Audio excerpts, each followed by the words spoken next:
Hello, JSerra families. It's Rich Meyer here, president of JSerra. Eric Stroupe, principal. Happy Wednesday to everybody today. We're excited to come and share with you some brief updates related to the school, and in particular to the fact that we've recently moved into the purple tier at JSerra. What does that mean? Some updates on what sports look like at JSerra here as far as we know. And also, but we want to start with some good news here. And the first and foremost is we are all very, very grateful for the beginning of Thanksgiving break. Eric, I know you are, Absolutely. I am. I can be assured that our teachers and our coaches and our staff are, but my guess is our students and all of our parents at home are equally looking forward to a little bit of a respite away from the hullabaloo of the day-to-day here. So we wish each and every one of you a very, very happy Thanksgiving. And we're very grateful that you've been with us here the last 2.5 months while we've had students back on campus. We know it's been quite a journey, and we're very, very grateful for the trust that you placed in each one of us in being good caretakers of the JSerra mission and the safety and the well-being of not just the students on campus, but also our staff as well.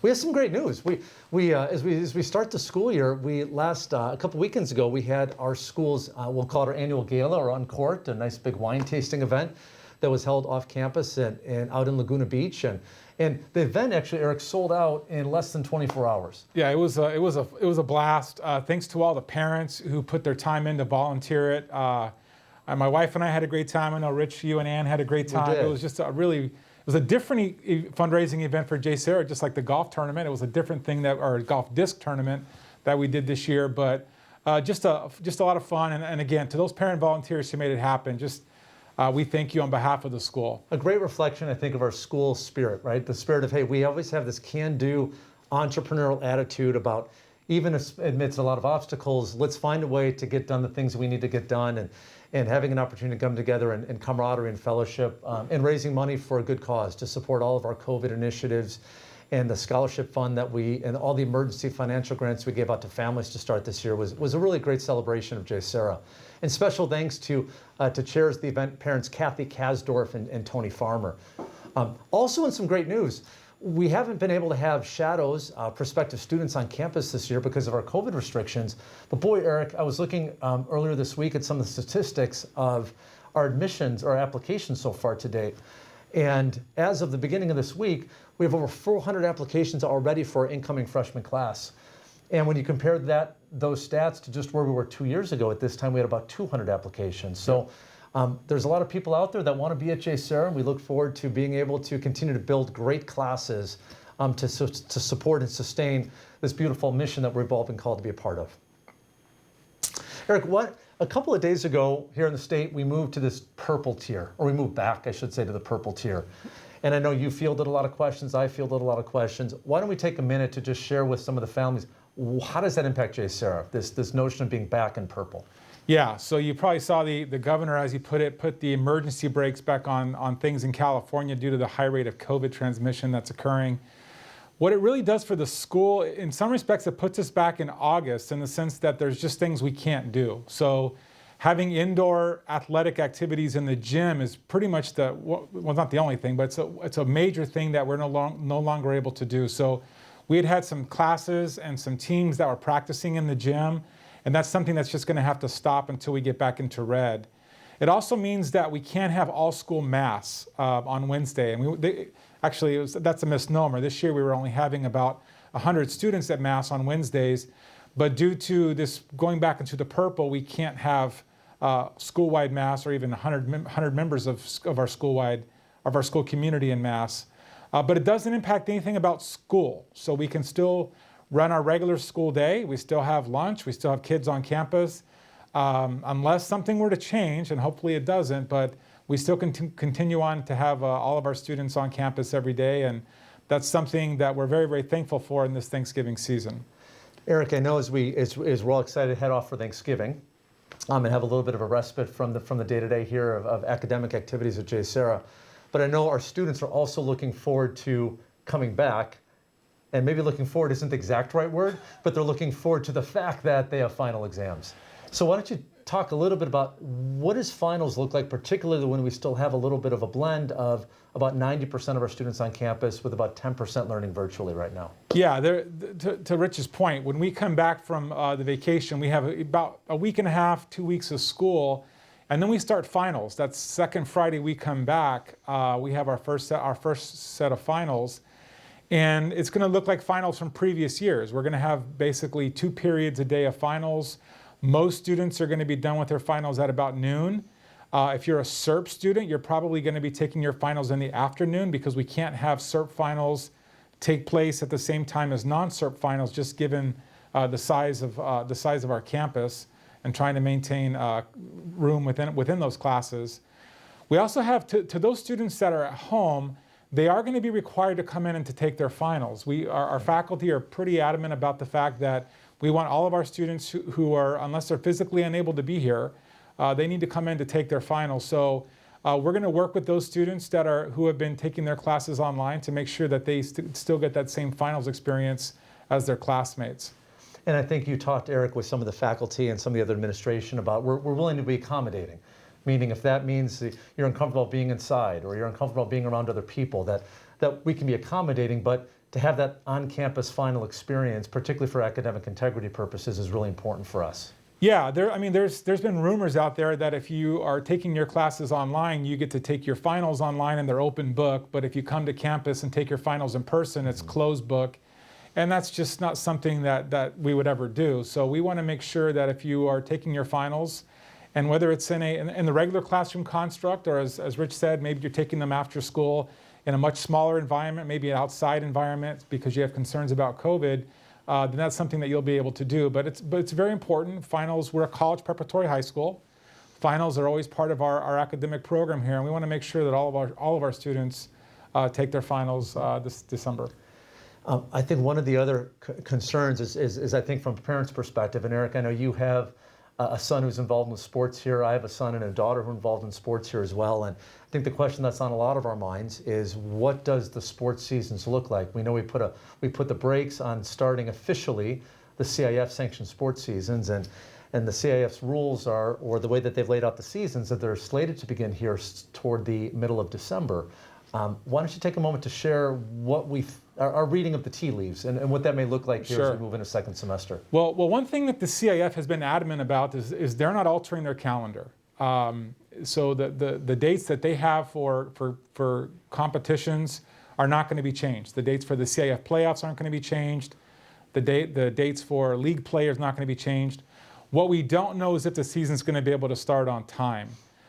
We do know that the state has produced guidelines for high school athletics, but they didn't release them yet. They were supposed to release them last week, but with the rise in COVID, the governor and the head of the California Department of Public Health decided to refrain from releasing those guidelines.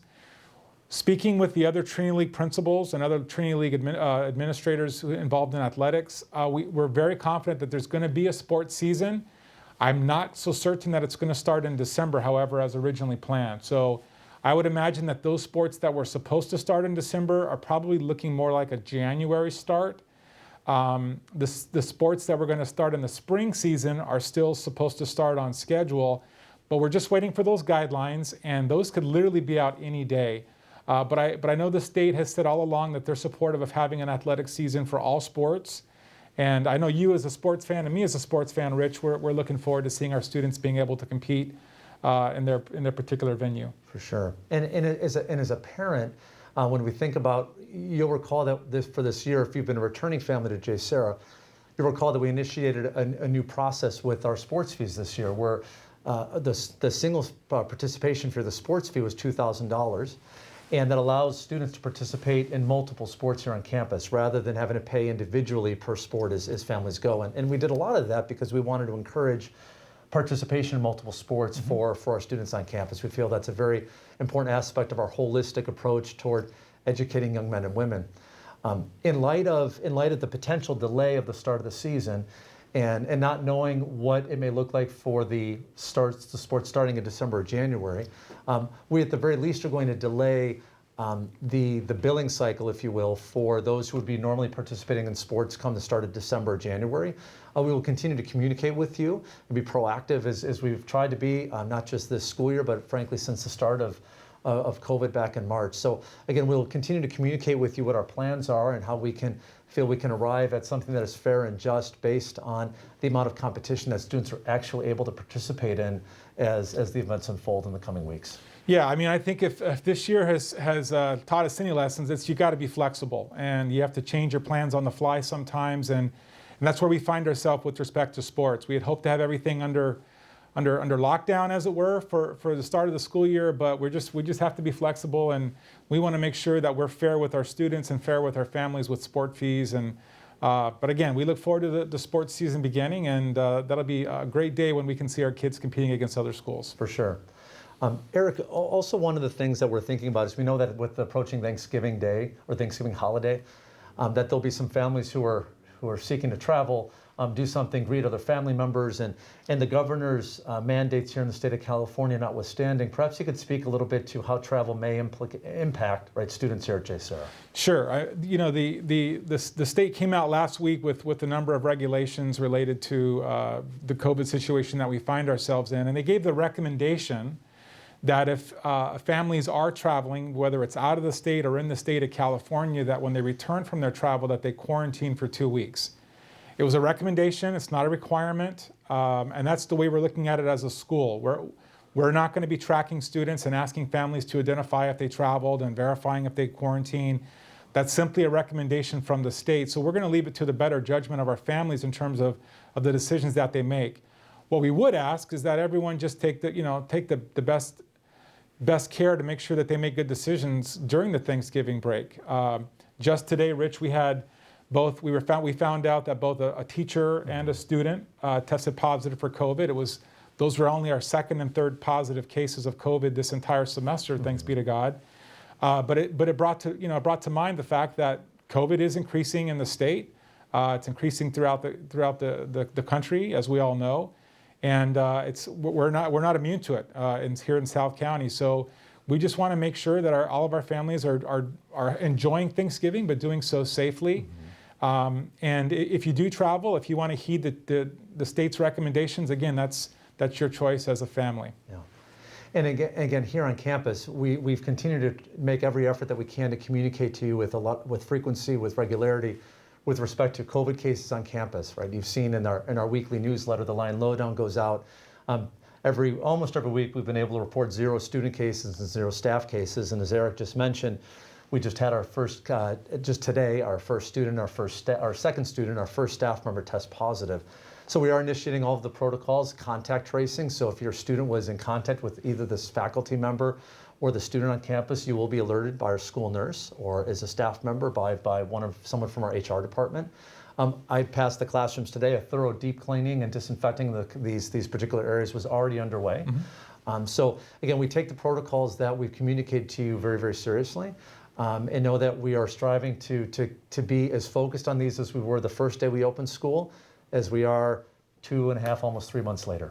Yeah, and the good news about COVID, if you know anything about the recovery rate of people who have COVID, is that typically most people recover just fine. And in fact, both the student and the staff member who tested positive, we spoke to them today, and they're recovering very well, really not experiencing any major symptoms. So we pray for their health as they recover. And we just also, this is a time of Thanksgiving. We want to make sure that all of our students, as Rich mentioned earlier, get some rest, spend some time with family and relax and enjoy this week off. And I would ask on behalf of the staff, our teachers have just been really grinding. It's I would say without question, the most difficult teaching experience of our faculty ever for those who have been teaching. And we ask that you be respectful of them too during this Thanksgiving break. So if there's an email that you feel the teacher has to have, if it's something you can delay until after the break, we would appreciate it. We want our teachers to have as much uninterrupted Thanksgiving break as you as families do as well. So, on behalf of the school, I certainly wish you happy Thanksgiving. Yeah. And again, to echo Eric's prior sentiment too, we're incredibly thankful for the solidarity that we've experienced as a school community. Eric mentioned our desire, or the request that we all be as flexible and as patient as possible. And I know I can speak for myself, and I know I speak for you, Eric, and the rest of our administration here, our leadership team, that we are incredibly grateful. We felt that we've been dealing with this together in a spirit of unity. And we are so very, very grateful that you continue to entrust in us the care and the daily well-being of your sons and your daughters. It's not a responsibility we take lightly. We recognize that we are one of the only high schools here in Orange County of any appreciable size that is open every day for in-person instruction for families who are willing to take advantage of it. And with that offering comes great responsibility on our part. And we want you to know that we're striving to never grow complacent, continue to push the envelope, and keep the health and well-being of every single member of Lion Nation at the first and foremost in our minds. So with that, we wish you on behalf of Eric and myself and the whole JSerra community a very blessed and happy Thanksgiving. And I'll close you with a thought that I shared with students earlier this year at one of our school masses. And that's this. I saw on a billboard several months back this great statement. It said, what if you woke up tomorrow and the only things you had in the world were those that you gave thanks for today? And that's a really neat, I think, way to frame on a daily basis, what is it that we're thankful for? Thankful for JSerra. Eric, I'm thankful for you. I'm thankful for you. Likewise, Rich. Thank you very much. And I'm thankful for our students here on campus. It's a blessing and a privilege to serve this JSerra community. And please continue to pray for us that we can make great decisions and shepherd this great mission that's been entrusted to us. God bless. Thank you.